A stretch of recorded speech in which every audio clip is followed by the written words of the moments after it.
Welcome to A Scrap Life, a podcast solely focused on the hustlers, grinders, operators, and business owners who live and breathe the scrap metal industry every day. We are the original recyclers. No suits required, just guts and hard work.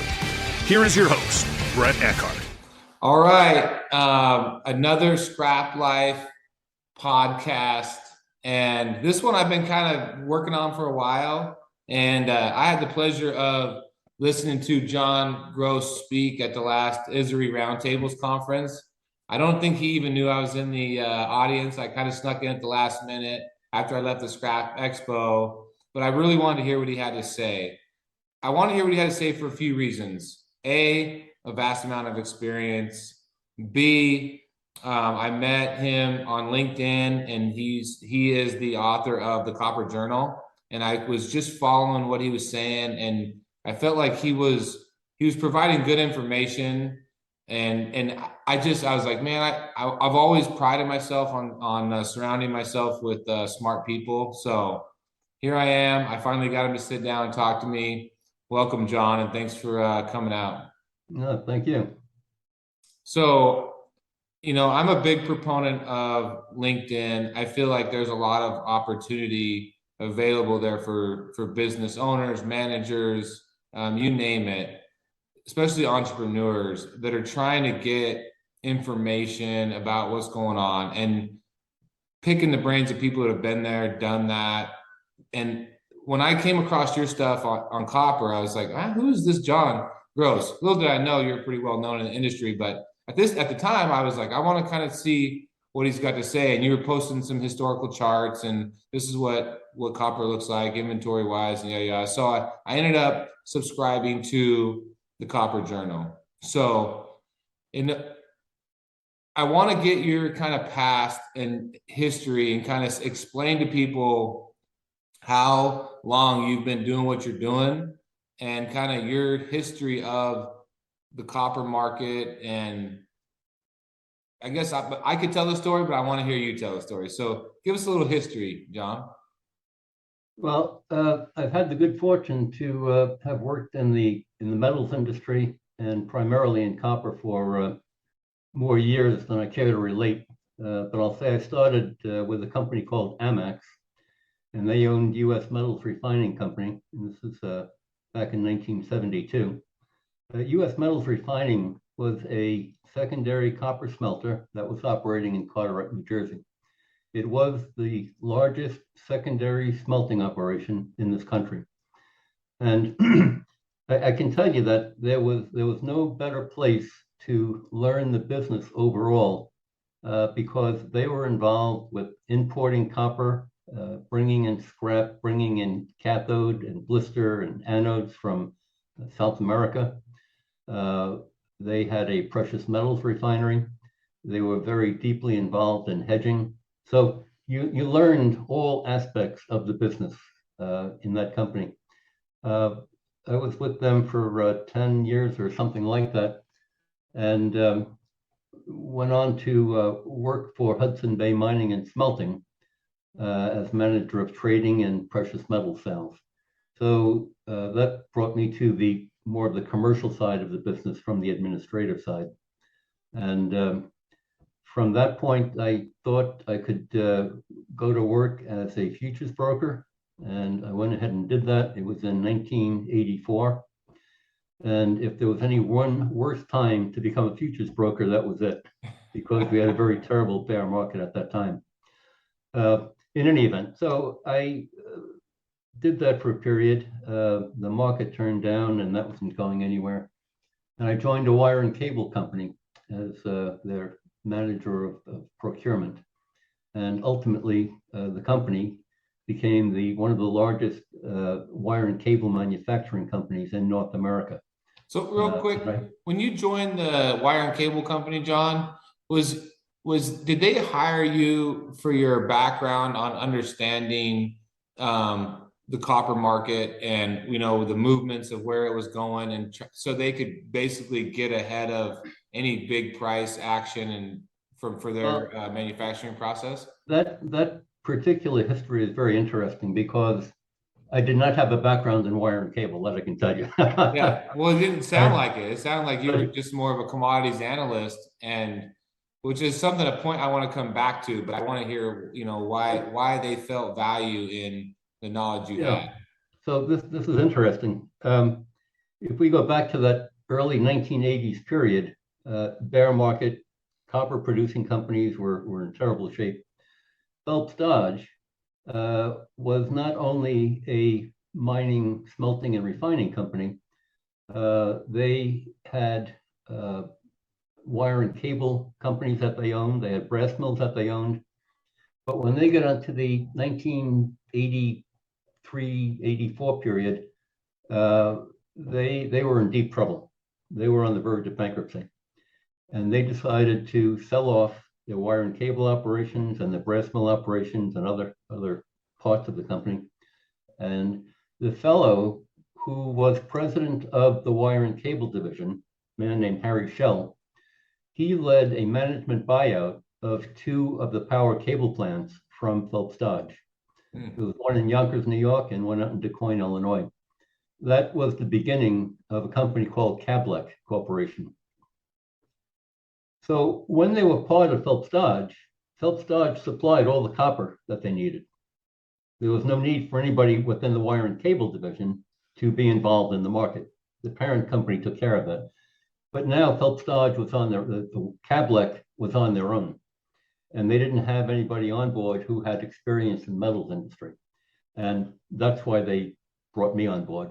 Which you would think that, even though with the commodities, I mean, I guess were they more heavily weighted on the mining side and getting hurt on the commodities versus, because you would think being vertically integrated like that, which it sounds like that's what they were, their own ability to mine, smelt, produce an end product, you would think that they would be able to weather a bear market or a down slope in commodities better than really most people, right? Well, that's what one would think, but we have to go back to that time period as well, because the environmental compliance was just coming to the fore. Oh, And Phelps Dodge had to spend hundreds of millions of dollars to get within compliance. There were other operations. Osarco had a smelter out in the Northwest that was shut down because they simply could not afford to bring it into compliance. And there were other things going on. There were union issues that they had to deal with. So there was a number of things. In any event, what started out as those two plants that was the beginning of Cablec ultimately became 16 plants across North America, wire and cable. So they were one of the largest consumers of copper and aluminum in the industry. what does that volume look like at that point? Roughly speaking, you say one of the largest consumers. Is that a 10 million pounds a month? Is it 100 million? Like, what is that volume on the intake side We were look doing like? on the order of 10,000 tons a month of copper and probably 15,000 tons a month of aluminum. Wow. So every And then- penny counts. Yeah, indeed. Yeah. Yep. And out of curiosity, where was that material coming from? As a manufacturer of cable, are you bringing it in and basically like pulling the wire yourself? Or are you bringing it in and I mean, what does that process look like? And where was the copper and aluminum coming from? Was it domestic? Was it being imported from other countries? Was it a combination at that time? It was on the copper side, it was primarily domestic. Okay.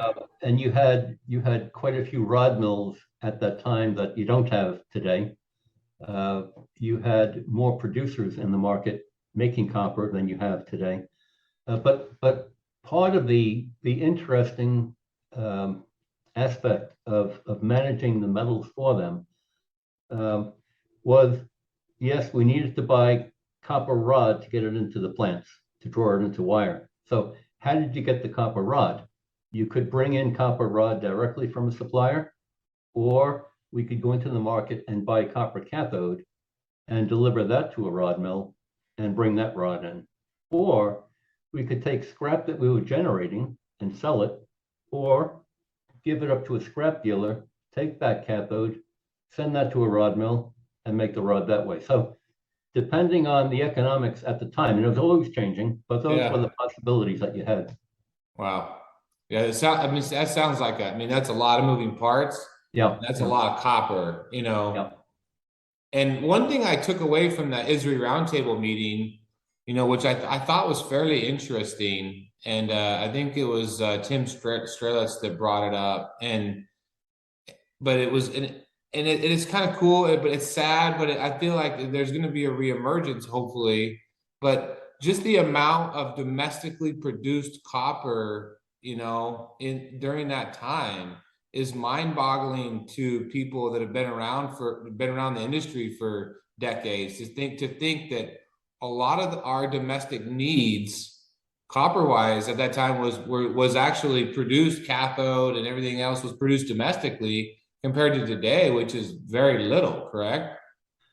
Well, the United States historically has been an net importer of copper, right? But what has evolved now, we've been in declining trends on the production side and consumption side in the US for a number of years. Our imports of copper, refined copper, represent almost half of our domestic consumption. Oh, wow. That's a pretty nasty number. Yeah, it is. And when you really think about it. Yeah, it's actually scary. Yeah. Okay? But the point that I made, I think, at the ISRI meeting is that we have companies that have announced plans to build secondary smelters in the US. We haven't had a secondary smelter in this country in over 20 years, right? And the first company made their announcement probably 2 years ago. And I guess other companies thought that was a good idea. We ought to do that too. It's always that way, right? You've got a couple of companies. It's like the Me Too. Yeah, I mean, I agree. Yeah, it needs So to happen. in my mind, I believe that the United States is, and I say this relative to copper, is on the verge of a turning point where the downtrends that have been in place on consumption and production are going to begin rising going forward. And it is the secondary smelters that are going to contribute to that increase in production.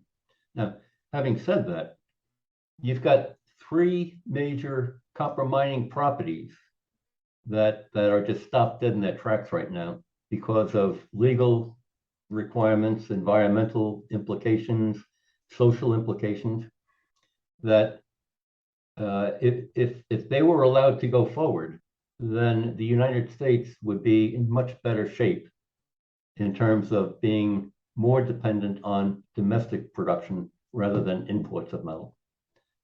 So that's the trend that I see going forward. Yeah.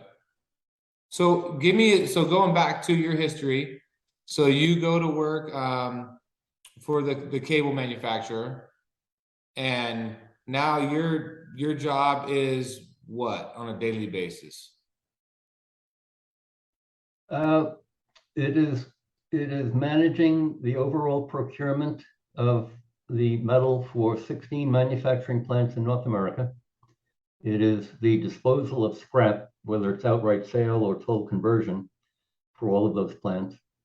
It is managing the price risk exposure for inventory, as well as firm price sales. And that's another fascinating aspect of the business, because there were 2 major divisions that they had. One was the utility division, right?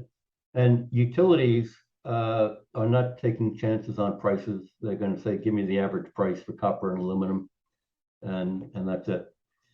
When you get into the contractor market, the construction market, that's a whole different ballgame. Yeah. Because these people take a view of prices. They have opinions on what the market is doing or what it's going to do, and they will firm up prices and we will supply them with the firm price metal. And so you are hedging that in the market and managing all of the risk associated with that. It was it's one of these situations where I should have paid them to let me come and do that because I loved it.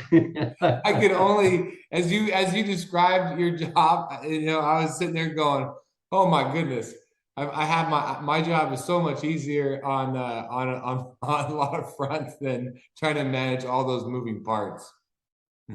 Well, it's great fun. But the value in that, and this is kind of where I want to get to, right? Is when you put out information, you're dealing with a guy that knows his shit, for lack of a better term, when it comes to copper. Obviously, at that time, I don't know how much aluminum was on your plate as well, but from a commodities and understanding the cycles and understanding what's going on, and this is one of the reasons why I wanted you on the podcast, and this is one of the reasons why I subscribe to the Copper Journal. Is I came across your information, and I'm like, hey, it looks legit. One thing about my podcast is nobody pays me to do it. I'm not a shill for some other products. Like I talked about shit that I use, right? Like I had Constantino from Cinnabogan on the podcast because I run Cinnabogan. It's like, that's what it is, And so when I started, I subscribed to the Copper Journal because I wanted information so I could make better decisions to run my business and basically feel like I had, information available to me. I liked what you put together, but that's basically you're getting a guy who's got a pretty vast amount of experience in commodities, specifically copper. So can you run us through, we were going through a few charts, and this is something I feel like people at ISRI at the roundtables may have gotten, may not have gotten. But you and I were just discussing the bull cycles and bear cycles in copper. I think if I recall, and I'm not going to, I'm going to let you discuss it, but I feel like there's been 11 of them. Is that correct? 11 bull and bear cycles. Well, there have been 11 bull market cycles, major bull market cycles, and 10 major bear market cycles. Okay. We are currently in the 11th major bear market right now.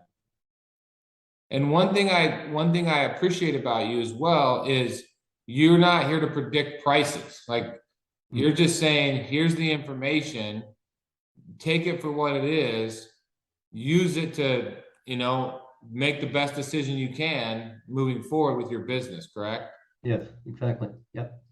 So do you want to share the screen? If anybody's going to watch it, say on YouTube or whatever, just kind of run everybody through some of the information we were discussing here. Yep.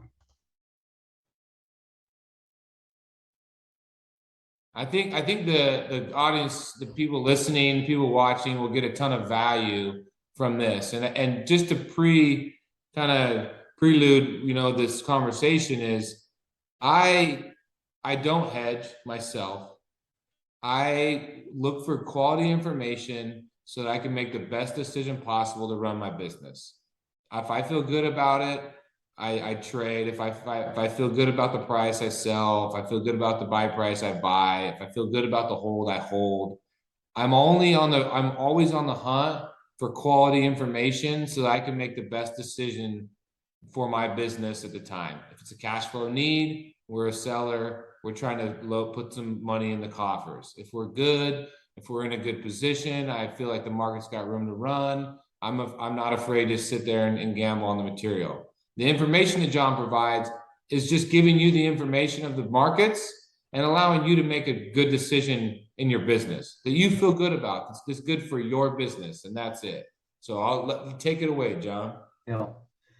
So a number of years ago, the question arose in my mind of what might we learn if we looked at the price of copper on a daily basis going back to 1970. Yeah.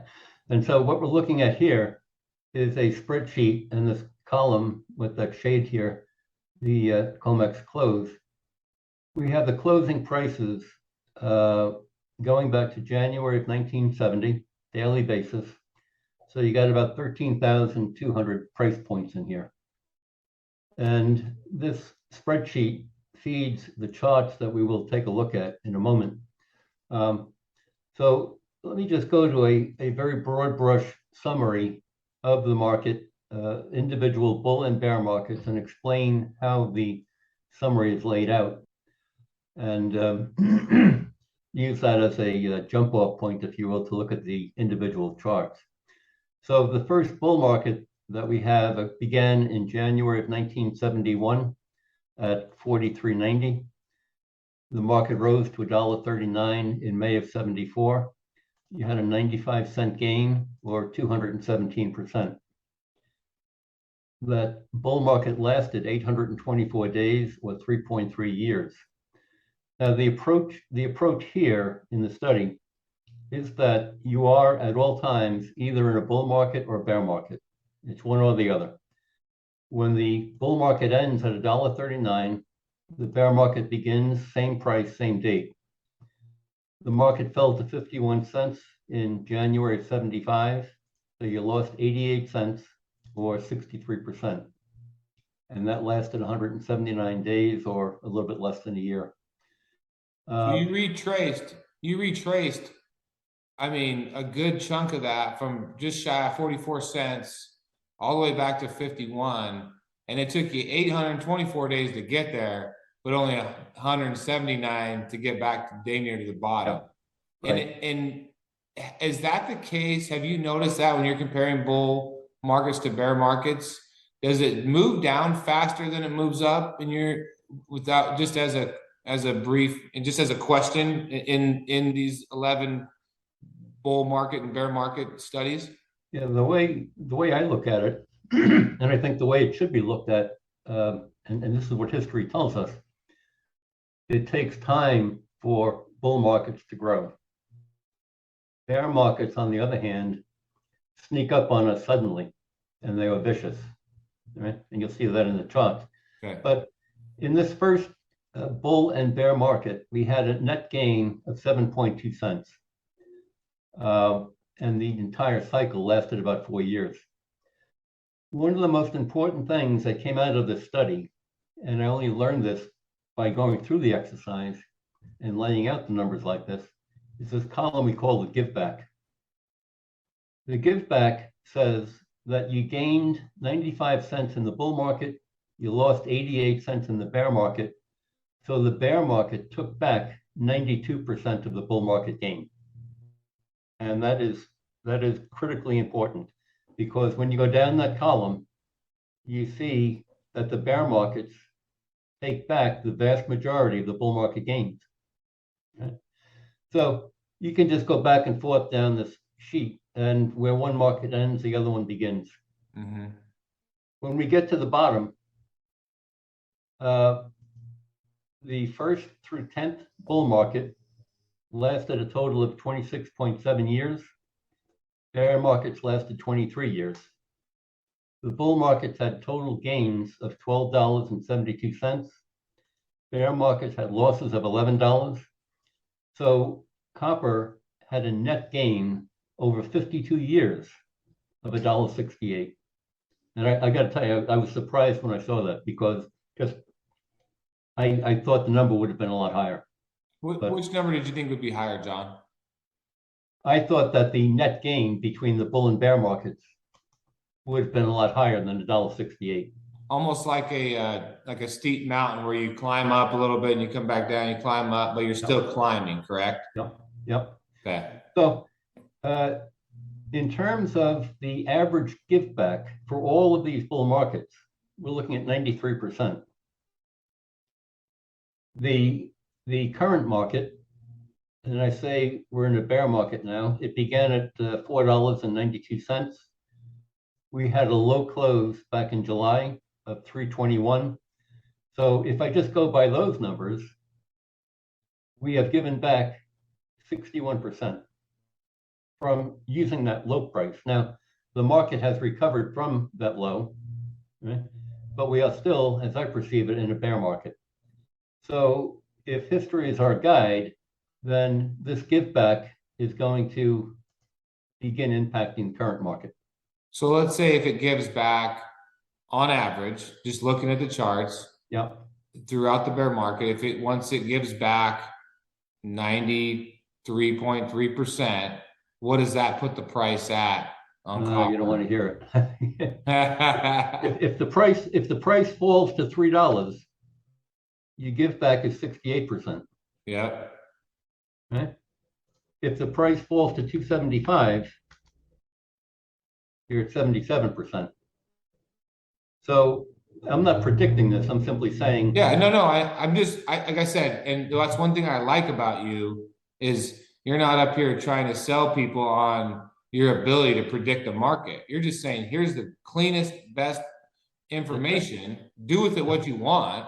You run your business accordingly, which is exactly what I use your information for. Yep. And, you predict on your own what you want, but here's the info and go from there. So if we just take a look at a few of the bull markets and a few of the bear markets to put this whole thing into perspective. And I say again, the important thing here is the approach to identifying and isolating the individual bull and bear market. So the first bull market that began in January of 71 at about 45 cents, the market rises, it comes down, it rises again, comes down. But the point being that it held the initial low point. And then when we get into 1973, we get into a series of higher highs and higher lows until the market gets to a point where it cannot go any higher. And that's the end of that bull market. The second bull market, we're still back in the 70s. You begin here at about 51 cents. You move up, you come back down. You move up, you come back down. You held the initial low point. And here you get into the higher highs and higher lows until the market cannot go any higher. That's the end of that bull market. Third bull market, late 70s, early 80s. The same thing is occurring. Higher highs, higher lows. In this case, the market came down to the red line. It held, went on to make a new high, could not go any higher, and that's the end of that bull market. So if we then look at bear markets, and it's going to be just the opposite. In the early 70s, copper was up at $1.40. It came down to this dotted line, which was an approximate 2-week low. This green line is a 100-day moving average, very simple calculation. It hits the red line and it just continues falling until it gets to the point where it cannot go any lower. And that's the end of that bear market. So here, copper had a high of $1.39, a low of 51. It lost 88 cents, so 63%.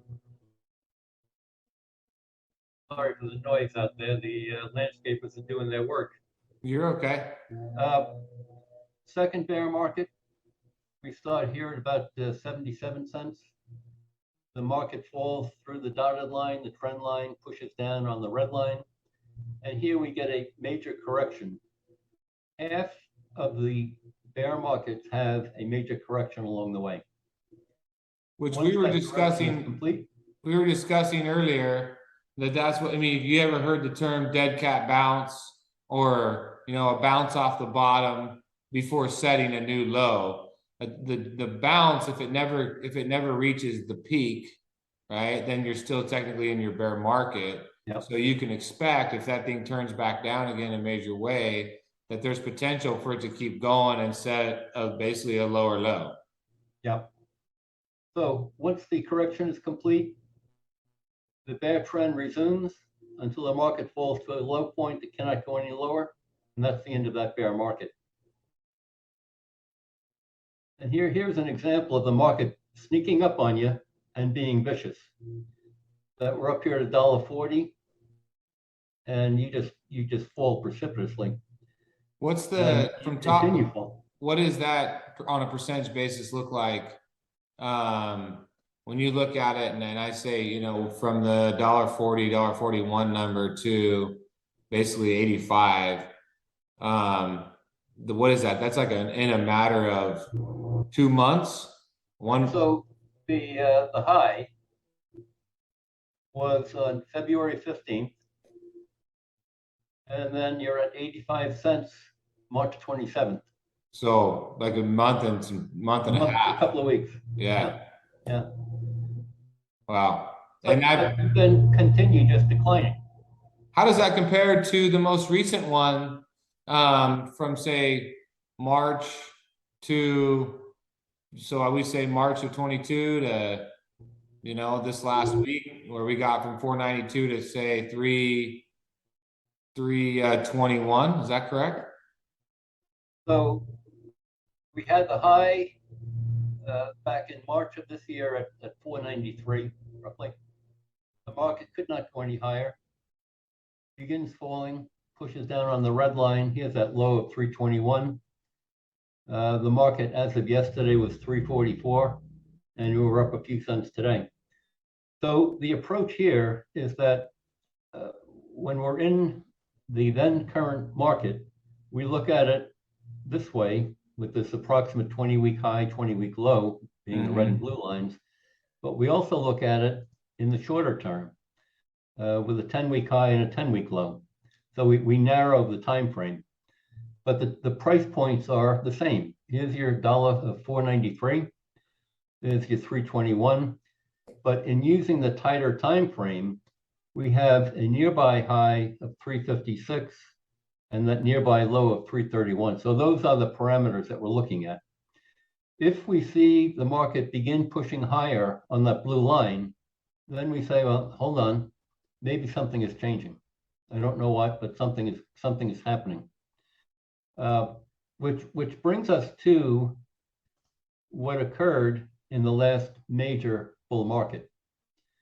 And if we go back to the first quarter of 2020, when the pandemic started spreading, the sentiment in the market, in all markets, was markets are falling, everything is falling everywhere, the world is going to end, we're all going to die, and that's all there is to it. Yeah. What happened, though, was that copper stopped falling in March of 2020. I don't know why it stopped falling, but it did. And I'm updating my chart, and I see the market beginning to move higher. And this is completely contrary to everything that everybody's talking about and expecting. And before you know it, we get into, let's call it around September, and I'm seeing higher highs and higher lows in here. Well, we have a rising trend underway, right? We've got a bull market happening. We don't know where it's going. I'm just watching this thing every day. And the market's up to 480.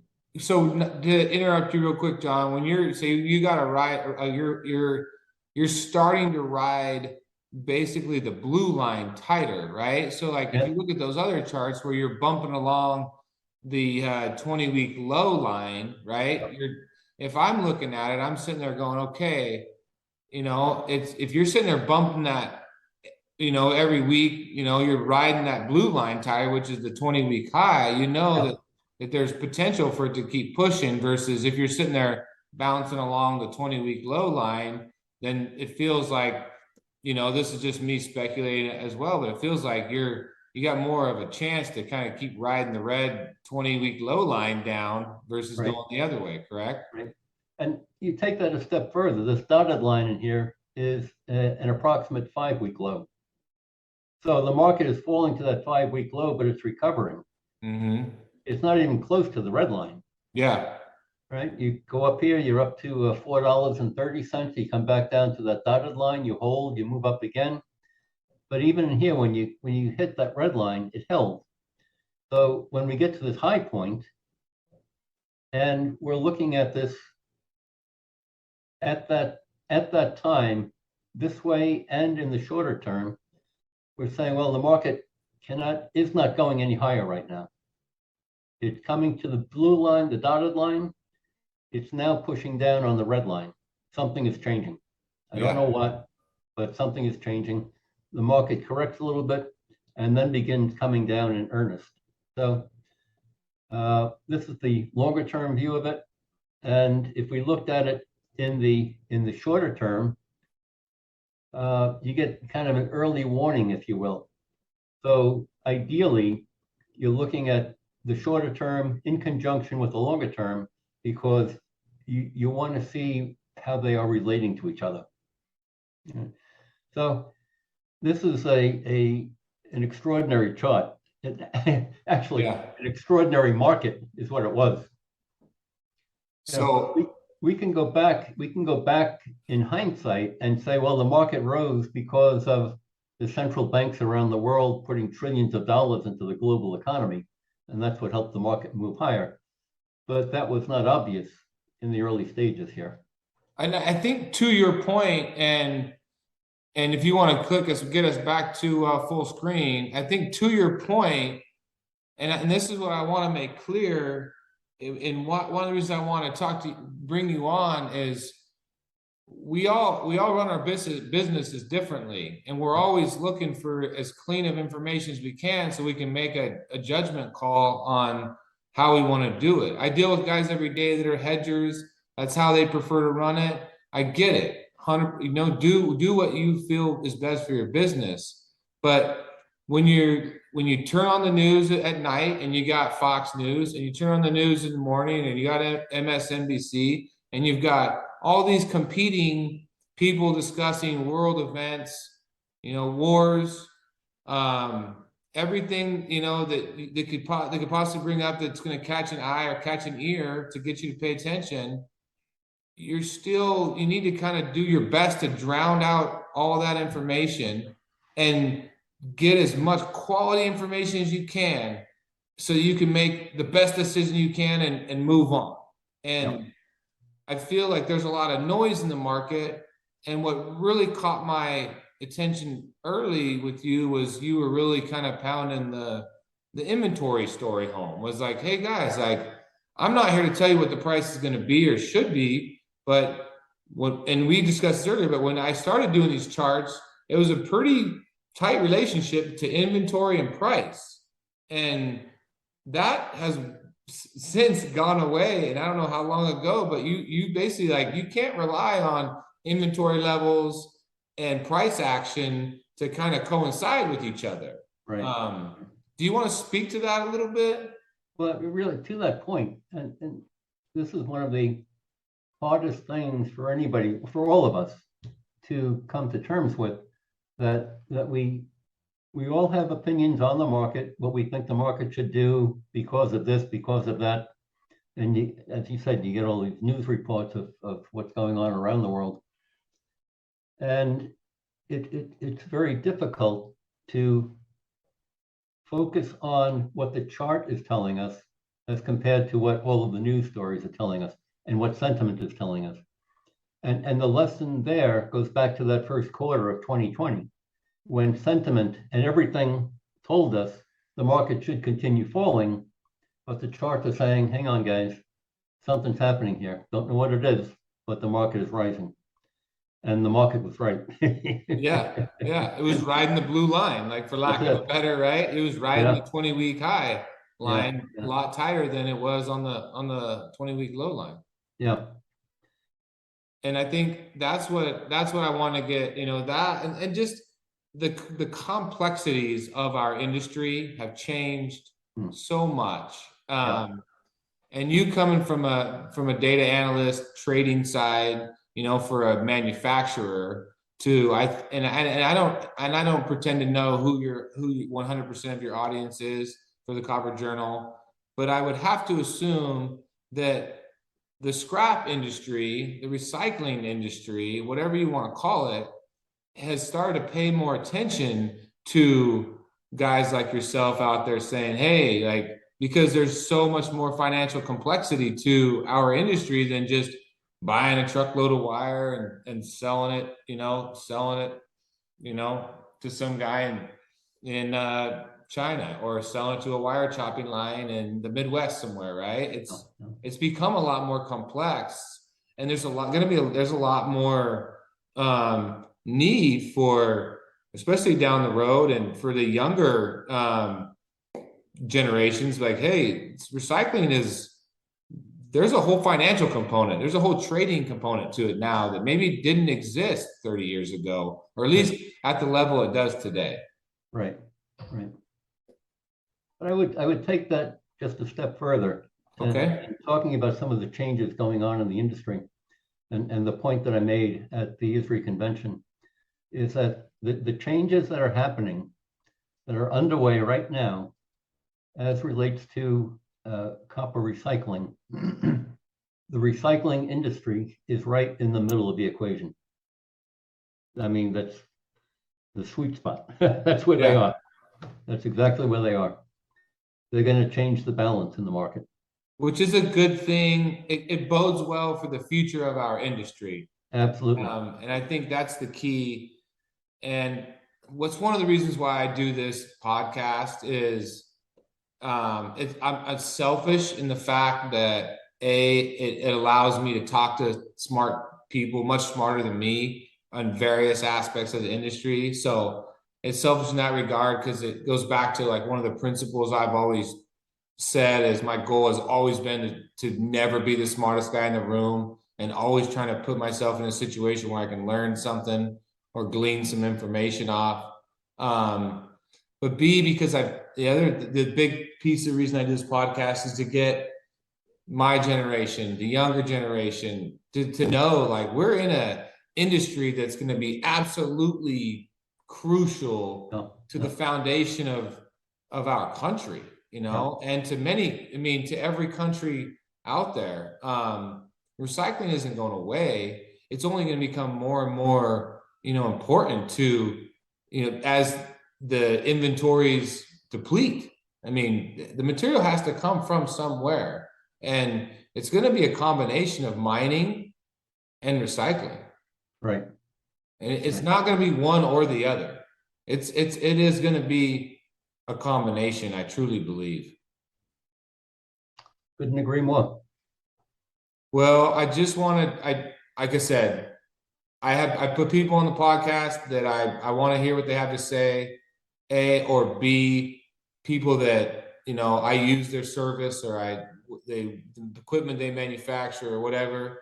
And John, the information you provide me is good. I'm happy. I appreciate you coming on and just kind of sharing your thoughts on what you're doing. And I appreciate your time. And if you guys if you guys want to go check John out, he's at the Copper Journal. He's pretty active on LinkedIn as well. And I encourage you to at least take a look. So thank you again, John. Good deal, Rick. Thank you. I'm looking forward to getting together one of these days for a cocktail. We're going to make it happen. You had your opportunity. I know. I missed the boat. Story of my life. Next time. Yeah, exactly. All right. Have a great one, everybody. And thanks for checking us out again.